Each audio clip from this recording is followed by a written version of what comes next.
Everyone, welcome to Music Webinars, Music Matters series with the fabulous Mark Gable, the principal guy behind the Choirboys, the songwriter, and really, I think, the impetus for the band to form, to come together. But just before we start, I do want to acknowledge the traditional custodians of our land, and our respect goes to the elders past and present, and to all of the ancestors from that great peoples living in our land we call Australia. The other thing I would like to do is point out that music does really matter. And if there is anything that you can do to reach out to a muso, to reach out to a roadie, whatever you can do to make their lives better, put a smile on their face, please do. If you can buy their music, that's even better.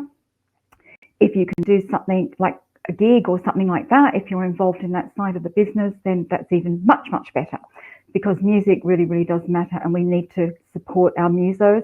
Music is an integral part of the culture of the globe, as well as locally wherever you may happen to live. So without further ado, I would like to introduce you to the fabulous, talented, great human being, Mr. Mark Gable from the Choirboys, ladies and gentlemen. Hello, everybody. I'm Mark Gable from the fabulous Choirboys, and this is Kathy Howard, our host. And isn't she fabulous? She could make a great Prime Minister looking like that. And I think it's about time we had Kathy running in politics. Thanks for having me, Kathy. Really appreciate it. Peace, no problems. Now, I just want to ask you, what led you to form the Choirboys?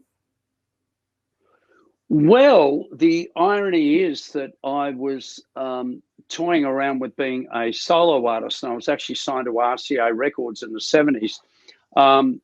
And for a while, I thought it was CBS, which ended up being Sony. And I thought I may have had a meeting with the head of, which is now Sony, but it turns out that it wasn't. Now, that's a very complex story, and I didn't mean to go there, but I went there. But it was RCA that I was signed to. And I didn't enjoy being a solo performer. And people I was working with, Peter Threlfall was his name, a manager of Mark Holden at the time, wanted me to be a solo artist. But I wanted to be in a rock and roll band. You know, I really wanted to rock out. I'd been in other rock and roll bands in the 70s. And so I wanted something current and new. And you know, there were guys that I met at the Royal Antler Hotel and 1066 Wine Bar, both venues on the northern beaches. And I just really wanted to, you know, form a band that was intrinsic to the time. This is in hindsight, I say this. You know, it's just I wanted to be in a band because I was too shy to meet girls. But now I go, I really wanted to create music that was intrinsic to living in Australia in the 70s and going into the 80s. And that was the premise behind it. And it really was a magical time. It was like, you know, in hindsight, it was so beautiful. We didn't have the internet. We didn't have mobile phones. We didn't even have espresso coffee. We just had